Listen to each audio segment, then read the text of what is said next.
Hello students, welcome to our channel NEET digital classes. हम NCERT exemplar की series कर रहे हैं, पूरी क्वेश्चन सीरीज़। ऑलरेडी हम 8 चैप्टर जो हैं उसमें उनको कवर कर चुके हैं। अगर आपने उन वीडियोस को नहीं देखा है तो आप उन वीडियो को जाकर देख सकते हैं प्लेलिस्ट खोलकर, ठीक है। अगर आप चैनल पर नए हैं तो चैनल को सब्सक्राइब कीजिए, इसे दूसरों के साथ शेयर कीजिए। अगर आप एक नीट एस्पिरेंट है तो आपके लिए चैनल को सब्सक्राइब करना बेहद इंपॉर्टेंट हो जाता है, क्योंकि हम यहाँ पर एनसीईआरटी एग्जाम्पलर के साथ साथ हमारे 10,000 प्लस क्वेश्चन सीरीज़ को भी कर रहे हैं, जो कि बहुत इंपॉर्टेंट है आपके नीट एग्जामिनेशन के लिए। उसमें हम सारे previous year question, NCERT based question, सभी एनसीईआरटी के एक लाइन पर क्वेश्चन, हर कॉन्सेप्ट पर क्वेश्चन आपको उस सीरीज़ में मिल जाएगा। वो सीरीज़ हम चैप्टर वाइज चला रहे हैं, तो चैनल को सब्सक्राइब कीजिए और उस सीरीज़ को दूसरों के साथ शेयर कीजिए, वो एकदम फ्री है। हमारा एक और चैनल है माही बायोलॉजी क्लासेस, जहाँ पर हम एनसीईआरटी को पढ़ते हैं। वहाँ पर हम एनसीईआरटी को कवर कर रहे हैं। यहाँ पर हम आपके जो सारे फ्री टेस्ट होंगे, सारे जो 10,000 प्लस क्वेश्चन सीरीज़ है एनसीईआरटी एग्जाम्पलर, जो भी आपके नीट के लिए इंपॉर्टेंट है, वो सब कुछ यहाँ पर फ्री है। तो आप इसको सब्सक्राइब करने का भी कोई चार्ज नहीं होता, तो सब्सक्राइब कीजिए, दूसरों के साथ शेयर कीजिए, ज़्यादा से ज़्यादा बच्चों तक इस चीज़ को पहुँचाइए। नीड है बच्चों को इस चीज़ की, तो उन्हें ज़्यादा से ज़्यादा उनके पास पहुँचाइए। दूसरी चीज़ ये, आज हम एनसीईआरटी एग्जाम्पलर प्रॉब्लम्स को सॉल्व कर रहे हैं, जिसमें हमने चैप्टर लिया है बायोमॉलिक्यूल्स। सबसे पहले मैं आपको एक चीज़ क्लियर कर दूं, यहाँ पर ये जो बायोमॉलिक्यूल चैप्टर है, यहाँ पर बहुत सारे क्वेश्चन रॉन्ग हैं, मतलब जिनको हम सीधे से पिक कर सकते हैं अगर हम थोड़ा सा अपना माइंड लगाएंगे। करेक्शन के बावजूद भी उनका आंसर गलत दे रखा है आपके उसमें, तो हमने सीधे से, देखिए, जो एकदम ही चीज़ गलत है हम उसको सहयोग नहीं करेंगे, हम उसका सपोर्ट नहीं करते। जो थोड़ा बहुत वेरिएशन हो तो वो हम देख सकते हैं, हम एनसीईआरटी के साथ जा सकते हैं। लेकिन जो एकदम गलत है, हमें पता है कि ये इसी टाइप के क्वेश्चन होते हैं जिन पर आप फिर से अगेंस्ट बोल सकते हैं कि ये क्वेश्चन को आप फिर से बोल सकते हैं कि हमारे लिए इस क्वेश्चन को चैलेंज कर सकते हैं, ठीक है, करवा सकते हैं। तो इसलिए जो मैं टीचर आपको बता रहा है, आपने उस चीज़ पर भरोसा करना है, वही चीज़ को अपने माइंड में सेट करना है, ठीक है। चलिए फिर देखते हैं आज का वीडियो। आपके पास अगर एनसीईआरटी एग्जाम्पलर है, कोई भी है, दूसरी किसी उसकी है, तो मुझे नहीं पता उसमें क्या आंसर दे रखा है, वैसे मैं बता दूंगी वो। लेकिन अगर आपके पास सीबीएसई है, यहाँ पर उसमें भी करेक्शन के बावजूद भी आंसर गलत दे रखे हैं, मैं आपको एकदम करेक्ट आंसर बता रही हूँ, तो कोई इफ़, बट, वाई, ये सब नहीं करना है। टीचर जो कह रहा है उस पर भरोसा कीजिए और आंसर को मानिए। चलिए भी शुरू करते हैं आज का वीडियो। फर्स्ट क्वेश्चन देखते हैं। एक चीज़ और, आप जो भी जहाँ से भी वीडियो को देख रहे हैं, वहाँ पर आप जिस भी नीट एस्पिरेंट को जानते हैं उसके साथ मुझे नहीं पता एनसीईआरटी एग्जाम्पलर आपके कितना काम आने वाली है, 6 से 7 क्वेश्चन, लेकिन मैं दावे के साथ कहती हूँ 10,000 प्लस क्वेश्चन सीरीज़ बच्चों के बहुत काम आने वाली है, बहुत ज़्यादा। मैंने कुछ सोच कर ही उसको स्टार्ट किया है, तो मैं चाहती हूँ कि आप मुझे सपोर्ट करें, आप उसको ज़्यादा से ज़्यादा, जिस भी नीट एस्पिरेंट को आप जानते हो उसको दीजिए, उसके वो काम ही आएगी। कोई आपका चार्ज नहीं है, कोई पैसा नहीं लगना है, तो आप देखिए कि उससे आपको कितना बेनिफिट मिलेगा, ठीक है। आपको उसको शेयर करना है दूसरों के साथ, ठीक है। चलिए भी शुरू करते हैं आज का वीडियो। फर्स्ट क्वेश्चन रहा मेरी स्क्रीन पर। It is said that elemental composition of living organism and that of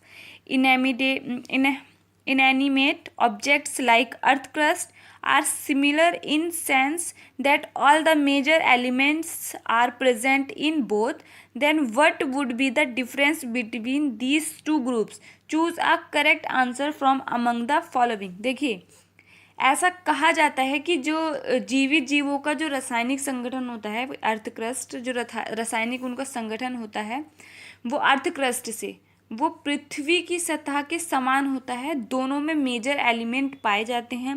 तब इन दोनों समूहों के बीचों में आपने अंतर बताना है। हमने निम्नलिखित में से सही उत्तर को चुनना है, ठीक है। फर्स्ट देखिए, living organism have more gold in them inanimate objects, जो कि रॉन्ग है। ऐसा नहीं होता, लिविंग ऑब्जेक्ट में गोल्ड देखने नहीं मिलता है आपको। सेकंड ऑप्शन देखना है, living organism have more water in their body than inanimate object, जो कि अगर हम इसको देखें तो ये भी रॉन्ग है। इतने सारे वाटर बॉडीज़ हैं, उससे कंपैरिजन करें तो ये भी गलत हो जाता है। C option, living organism have more carbon, oxygen and hydrogen per unit mass than inanimate object. Living organisms have more calcium in them than inanimate objects. Fourth option को देखिए तो कैल्शियम भी ऐसा नहीं होगा कि लिविंग ऑर्गेनिज्म में भी ज़्यादा हो, क्योंकि लिविंग कैल्शियम की अगर हम देखें तो चट्टानें तक मिलती हैं, वो वहाँ पर हमको अर्थ क्रस्ट में ज़्यादा देखने को मिलेगा। तो यहाँ पर हमारा करेक्ट ऑप्शन क्या होगा, ऑप्शन सी, कि लिविंग ऑर्गेनिज्म में जो है अगर हम देखें ऑर्गेनिक केमिस्ट्री एक ट्रू है, और वो कैसे बनती, कार्बन, हाइड्रोजन, ऑक्सीजन। अगर हम तीनों में से भी अगर किसी मेजर एलिमेंट को देखेंगे कि लिविंग में कौन सा मेजर एलिमेंट पाया जाता है, तो वो क्या है, ऑक्सीजन है। ठीक है, इस क्वेश्चन के लिए हमारा करेक्ट ऑप्शन सी हो गया। Next question, many elements are found in living organism either free or in a form of compound, which of the following is not found in living organism. जीवित जीवों में कई तत्व पाए जाते हैं, या तो वो स्वतंत्र रूप में होते हैं या फिर वो यौगिक के रूप में पाए जाते हैं। कौन सा जीवित जीवों में नहीं पाया जाता है, हमने ये बताना है। सिलिकॉन, मैग्नीशियम, आयरन या फिर सोडियम। मैग्नीशियम को देखिए, मैग्नीशियम जो होता है वो क्या है, क्लोरोफिल के सेंट्रल एटम में मैग्नीशियम होता है। आयरन के अंदर आयरन हमें कहाँ देखने मिलता है, या आपने मुझे कमेंट करके बताना है। ठीक है, आयरन कहाँ पर मिलेगा, सबको पता होना चाहिए ये चीज़, आयरन कहाँ पर मिलता है। और सोडियम जो होता है वो होता है नर्व कंडक्शन जो होती है या फिर इलेक्ट्रिकल एक्टिविटी होती है हमारे हार्ट की, उसके लिए इंपॉर्टेंट होता है। तो यहाँ पर जो करेक्ट ऑप्शन होगा वो हमारा क्या होगा, सिलिकॉन। सिलिकॉन जो है वो लिविंग ऑर्गेनिज्म में नहीं पाया जाता है। देखिए इसका एक्सेप्शन अगर हम देखें तो जो डायटम्स जो होते हैं, डायटम्स एल्गी हैं जो प्रोटिस्टा के अंदर रखी गई हैं, एक कोशिकीय एल्गी हैं, तो उनमें क्या होता है, उनकी जो सेल वॉल होती है वो होती है सिलिका की बनी हुई। ये मैंने आपको पढ़ा रखा है। ठीक है, सिलिका की बनी हुई। लेकिन अगर हम एक चीज़ देखें तो सिलिका क्या है, सिलिका तो खुद सेल वॉल क्या है, सेल वॉल तो खुद एक नॉन लिविंग है। ठीक है, तो इसके लिए जो करेक्ट ऑप्शन होगा वो हमारा ए होगा, सिलिकॉन। कई बुक्स में दूसरे जो आपकी पब्लिकेशन है वहाँ पर आपके पास जो भी है, अगर उसमें मैग्नीशियम दे रखा है तो वो चीज़ गलत है। देखिए मैग्नीशियम कैसे हो सकता है, हमें पता है क्लोरोफिल का, हम पढ़ते हैं वहाँ फोटोसिंथेसिस, वहाँ पर क्लोरोफिल का सेंट्रल एटम में मैग्नीशियम होता है। तो देखिए जो चीज़ एकदम गलत है हम उसको तो फेवर नहीं करेंगे ना, थोड़ा सा हमने पढ़ा है, हमें कॉन्सेप्ट का पता है, तो हमें थोड़ा सा तो अपना माइंड लगाना पड़ेगा ना क्वेश्चन में। तो मैग्नीशियम आपका गलत है, यहाँ पर करेक्ट ऑप्शन ए है। ठीक है, नेक्स्ट क्वेश्चन देखिए, amino acids have both an amino group and carboxylic group in their structure. Which one of the following is an amino acid? Amino acid के होते हैं, अगर हम अमाइनो एसिड देखें तो अमाइनो एसिड में आपको कार्बोक्सिलिक ग्रुप भी देखने को मिलता है, आपको अमाइनो ग्रुप भी देखने मिलता है, आपको एल्काइल ग्रुप भी देखने मिलता है, और हाइड्रोजन भी देखने मिलता है। तो देखिए अगर हम देखें यहाँ पर आपसे पूछा है कि इनमें से अमाइनो एसिड कौन सा है, तो amino formic acid, glycerol, glycosylic acid, glycerin. तो एक चीज़ मैंने आपको बायोमोलिक्यूल्स के जब क्वेश्चन कराए थे वहाँ पर भी बता रखी है, चैप्टर वहाँ पर आपको दे रखा है, वो जाकर पढ़िए उसको। ग्लिसरीन जो होता है वो सिंपलेस्ट अमाइनो एसिड होता है हमारी बॉडी में नहीं, अगर हम कहेंगे 20 टाइप्स के अमाइनो एसिड होते हैं जो प्रोटीन का फॉर्मेशन करते हैं। ठीक है, तो वो 20 टाइप के जो अमाइनो एसिड होते हैं उसमें से सबसे सिंपलेस्ट टाइप का जो अमाइनो एसिड होता है वो ग्लाइसिन होता है। ग्लाइसिन सिंपलेस्ट क्यों होता है, क्योंकि उसमें अल्काइल ग्रुप की उस पर क्या होता है, सबसे सिंपलेस्ट हाइड्रोजन ही होता है। ठीक है, ध्यान रखना है। नेक्स्ट क्वेश्चन देखिए, हमारा ऑप्शन क्या हो गया, ऑप्शन डी हो गया। नेक्स्ट क्वेश्चन देखते हैं, an amino acid under certain condition have both positive and negative charge simultaneously in the same molecule, such a form of amino acid is called। Amino acid के अंदर मतलब कुछ conditions के अंदर दोनों पॉजिटिव और निगेटिव चार्ज पाए जाते हैं एक ही मॉलिक्यूल पर, एक ही यौगिक पर, तो वो बोला एक ही अणु पर, तो वो बोला गया है कि such a form amino acid is called. तो देखिए आपकी एनसीईआरटी के अंदर साफ साफ ज्यूटर आयन जो है उसका आपको एक बॉक्स के अंदर, येलो कलर के बॉक्स के अंदर बनाया गया है। ज्यूटर आयन से बहुत बार क्वेश्चन आया है। ये होता है, इसमें क्या होता है, पॉजिटिव और निगेटिव चार्ज दोनों एक ही मॉलिक्यूल पर होते हैं, मतलब एक ही अमाइनो एसिड पर होते हैं, तो उस इफेक्ट को हम बोलते हैं ज्यूटर आयन इफेक्ट। और ये क्या होता है, कुछ स्पेशल टाइप के उस पर पीएच पर होता है, उसको हम आइसो इलेक्ट्रॉनिक पीएच कहते हैं। ठीक है, ध्यान रखना है इस टाइप का। अगर हम देखें तो कुछ ऐसा होता है, यहाँ पर निगेटिव चार्ज होगा, अमाइनो एसिड पर पॉजिटिव चार्ज होता है। ठीक है, ये चीज़ ध्यान रखनी है आपने, वहाँ पर आ जाकर आप डायग्राम देख सकते हैं। तो इसके लिए करेक्ट ऑप्शन हमारा डी हो गया। Next question, Sugar are technically called carbohydrates, referring to the fact that their formula are only multiple of hexoses. There have a 6 carbon, 12 hydrogen and 6 oxygen atom. Glucose is hexose. Choose from among the following another is hexose. देखिए इसका answer भी आपको गलत दे रखा है। अब तो जो मैं बता रही हूँ उस पर ही हमने फोकस करना है, हमने कुछ और नहीं देखना, ठीक है। रिफ्रेम किए गए हैं कई सारे क्वेश्चन अपनी गलतियों को देखकर, कई सारे करेक्शन हो गए हैं जो सही कर लिए गए हैं, बट कई सारे करेक्शन के बाद भी अभी कुछ पॉइंट कुछ क्वेश्चन वहाँ पर गलत हैं। तो वो भी होगा जब जिसने उसको फ्रेम किया है उनकी नज़र उस पर जाएगी तो वो उसे भी ज़रूर करेंगे, वो बाय मिस्टेक ऐसा हुआ है। बाकी आपने जो आपको सही बताया जा रहा है वो देखना, ठीक है। अब एक हाइड्रेट्स होते हैं, शुगर्स जो होते हैं वो हाइड्रेट्स होते हैं, मतलब अगर हम शुगर को देखें तो वो इस तरह का शो करते हैं, मतलब ये n नंबर क्या है, कार्बन को शो करता है। अगर हम ग्लूकोज की बात करें तो यहाँ पर क्या दे रखा है, ग्लूकोज इज हेक्सोज, मतलब वेट अ मिनट, यहाँ पर होगा C6H12O6। ये कैसे आया, जब हमने उसका इस तरीके से किया तब हमारे पास ये फॉर्मूला आया। तो ग्लूकोज जो है वो हेक्सोज है, मतलब उसमें 6 कार्बन होते हैं, हमने इनमें से चुनना है। तो देखिए यहाँ पर अगर मैं आपको ऑप्शन देखूँ तो यहाँ पर अगर हम देखेंगे जो 6 कार्बन है वो है हमारा सिर्फ फ्रक्टोज। फ्रक्टोज में क्या है, 6 कार्बन होते हैं, वो ग्लूकोज की तरह होता है। दूसरा इरिथ्रोज जो होता है वो 4 कार्बन होता है, 4 कार्बन शुगर होती है, जबकि राइबोलोज और राइबोज जो होते हैं वो 5 कार्बन शुगर होती है, ठीक है। आपका यहाँ पर आंसर दे रखा है बी, जो कि गलत है, यहाँ पर बी नहीं होगा, इसके लिए आंसर क्या होगा, ए होगा, ठीक है। हमने हमारे कॉन्सेप्ट के ऊपर जाना है, जो हमें पता है उसके बेस पर जाना है, हमने ये नहीं देखना है आंसर क्या दे रखा है वहाँ पर, ठीक है। आपने जो टीचर बता रहा है उसको फॉलो कीजिए। चलिए फिर नेक्स्ट क्वेश्चन देखते हैं। Question 6, when you take cells or tissue pieces and grind them with an acid in a mortar and pestle, all the small biomolecules dissolve in the acid. Proteins, polysaccharides and nucleic acid are insoluble in minerals acid and get precipitated. The acid soluble compounds include amino acid, nucleoside, small sugars, etc. When one add a phosphate group to a nucleoside, one gets another acid soluble biomolecules called. इतने बड़े question को बच्चे देखकर घबरा जाएंगे, समझ ही नहीं आएगा कि भाई पूछा क्या है, और उसमें थोड़ा सा इसकी लैंग्वेज भी हमारी कंफ्यूजिंग है। सीधे से इस क्वेश्चन में पूछा गया है कि अगर हम न्यूक्लियोसाइड में फास्फेट जो ग्रुप होता है उसको जोड़ देते हैं तो हमें मिलता क्या है। तो देखिए न्यूक्लियोसाइड के साथ मैंने बायोमॉलिक्यूल्स में आपको पढ़ा रखा है, न्यूक्लियोसाइड के साथ अगर हम फास्फेट ग्रुप को जोड़ देते हैं तो हमें मिलता है न्यूक्लियोटाइड, जो कि बिल्डिंग यूनिट होते हैं डीएनए की, ठीक है, जो कि बिल्डिंग यूनिट होते हैं डीएनए की न्यूक्लिक एसिड को बनाने की, ठीक है। ये चीज़ ध्यान रखना है। अब देखिए ये इसके लिए हमें करेक्ट ऑप्शन मिल गया हमारा डी।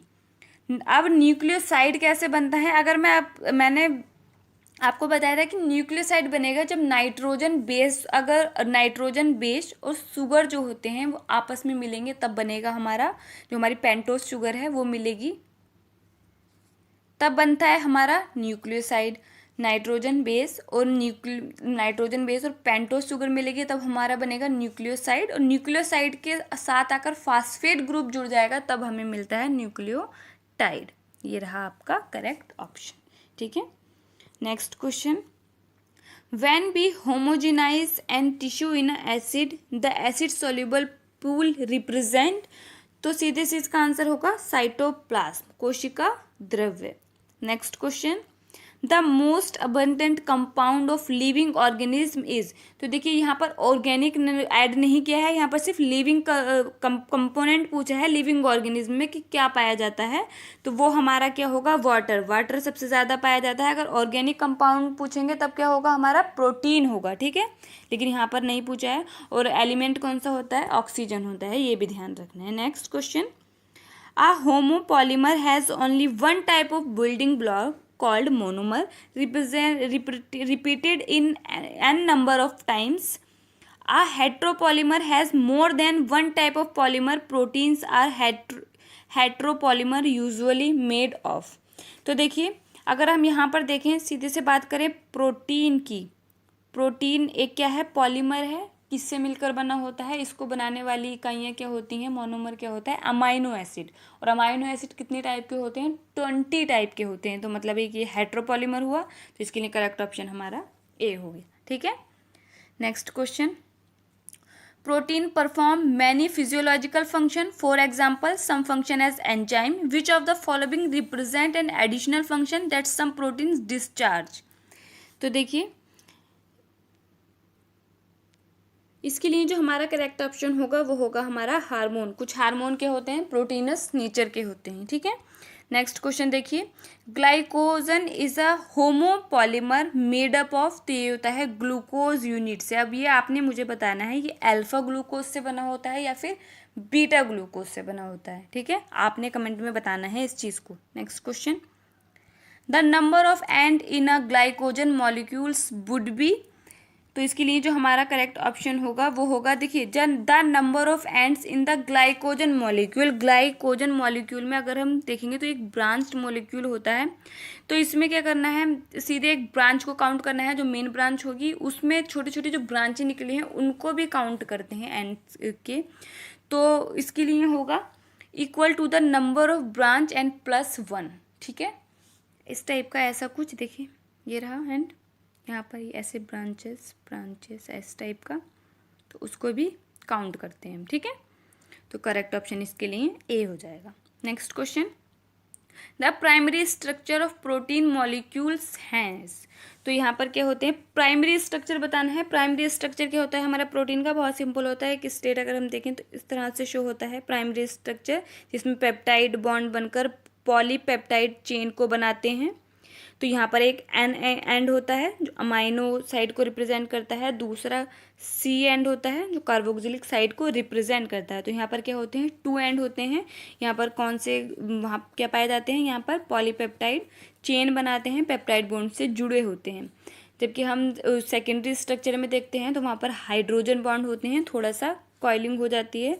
अगर हम देखेंगे जब जो थर्ड स्ट्रक्चर को देखेंगे, टर्सरी स्ट्रक्चर को, तो वहाँ पर क्या होता है, सुपर कॉइलिंग हो जाती है, कॉइलिंग ज़्यादा हो जाती है। वहाँ पर क्या होता है, डाइसल्फाइड जो होते हैं बॉन्ड पाए जाते हैं।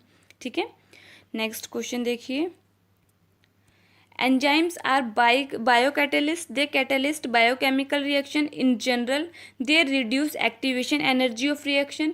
Many physicochemical processes are enzyme mediated. Which of the following reaction is not enzyme mediated in biological system? देखिए, ये भी आपका रीफ्रेम है, इसका करेक्शन हुआ है, लेकिन हमने सीधे से एक चीज़ ध्यान रखनी है। जब जो कोक वगैरह बनती हैं तो वहाँ पर क्या होता है, वहाँ पर हाई प्रेशर पर क्या करते हैं, कार्बन डाइऑक्साइड को मिक्स करते हैं वाटर के अंदर, तो उसमें एंजाइम की रिक्वायरमेंट नहीं होती। ठीक है, एंजाइम क्या करते हैं, एंजाइम एक्टिवेशन एनर्जी को कम कर देते हैं, बायो कैटेलिस्ट होते हैं और वो एक्टिवेशन एनर्जी को कंज्यूम कर देते हैं, प्रोटीनस नेचर के होते हैं। अगर हम फ्यू एंजाइम जैसे राइबोसोम को छोड़ दें तो बाकी सारे एंजाइम प्रोटीनस नेचर के होते हैं।